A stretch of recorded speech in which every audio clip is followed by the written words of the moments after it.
Hi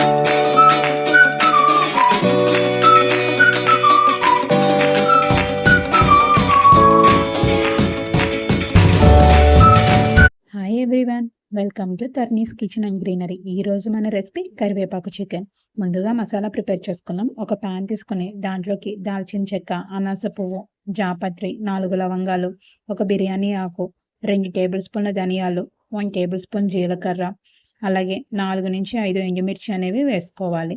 మీకు కావాల్సిన కారాన్ని బట్టి ఎండుమిర్చి అనేది యాడ్ చేసుకోండి. వీటిని మంచిగా అడుగు పట్టకుండా బాగా ఫ్రై చేసుకోవాలి. ఇప్పుడు వీటిని ఒక ప్లేట్లోకి తీసుకుని ముందుగా శుభ్రం చేసుకున్నటువంటి కరివేపాకు వేసుకొని బాగా ఫ్రై చేసుకోవాలి. కరివేపాకులో ఉన్నటువంటి తేమ మొత్తం పోయి కరివేపాకు మనకి ఇలాగా డ్రై అయిపోవాలి. అప్పటి వరకు ఫ్రై చేసుకోవాలి. ఇలా చేసుకున్న తర్వాత ముందుగా ఫ్రై చేసుకున్నటువంటి మసాలాలు, అదేవిధంగా కరివేపాకుని మిక్సీ జార్లో వేసుకుని మెత్తని పౌడర్ చేసుకోవాలి.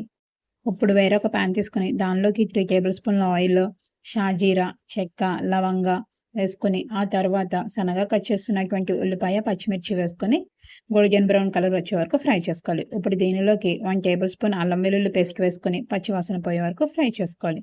ఇప్పుడు ముందుగా శుభ్రం చేసుకున్నటువంటి చికెన్ని వేసుకొని బాగా కలుపుకోవాలి. ఇప్పుడు మనకి చికెన్లో ఉన్నటువంటి వాటర్ మొత్తం ఎగిరిపోయే వరకు ఫ్రై చేసుకోవాలి. ఇప్పుడు దీనిలోకి ఒక 1 టేబుల్ స్పూన్ పసుపు, రుచికి సరిపడ ఉప్పు అనేది వేసుకొని బాగా కలుపుకోవాలి. నాకు చికెన్లో వాటర్ ఇంకిపోవటానికి కనీసం 15 to 20 మినిట్స్ టైం అనేది పట్టిందండి. ఇప్పుడు దీనిలోకి ఒక గ్లాస్ వాటర్ అనేది వేసుకొని కొద్దిగా బాయిల్ చేసుకోవాలి. చూసారు కదా, ఈ విధంగా ఆయిల్ మొత్తం బయటికి వచ్చేసేలాగా మనం చికెన్ని ఫ్రై చేసుకోవాలి. ఇప్పుడు మనకి ముక్క తుంచితే ఈ విధంగా మెత్తగా అవ్వాలి. ఇప్పుడు దీనిలోకి ముందుగా ప్రిపేర్ చేసుకున్నటువంటి మసాలా వేసుకొని ముక్కలకి బాగా పట్టే వరకు కనీసం ఒక 10 మినిట్స్ వరకు కూరను కలుపుతూనే ఉండాలి. ఈ మసాలాలన్నీ చికెన్కి బాగా పట్టి మనం ముక్క తిన్నప్పుడు కరివేపాకు ఫ్లేవర్ అనేది మనకి క్లియర్గా తెలుస్తుంది. రసంలోకి కానీ పప్పుచారులోకి కానీ చాలా టేస్టీగా అనిపిస్తుంది. అలా కాకుండా ఉత్త ఫ్రై అయినా తినొచ్చండి.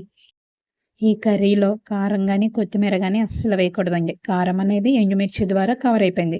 కొత్తిమీర వేస్తే కరివేపాకు ఫ్లేవర్ని డామినేట్ చేసేస్తుంది. ఇంకేముంది, వేడి కరివేపాకు chicken ready. Please subscribe my YouTube channel, like, share and comment also. Thank you all.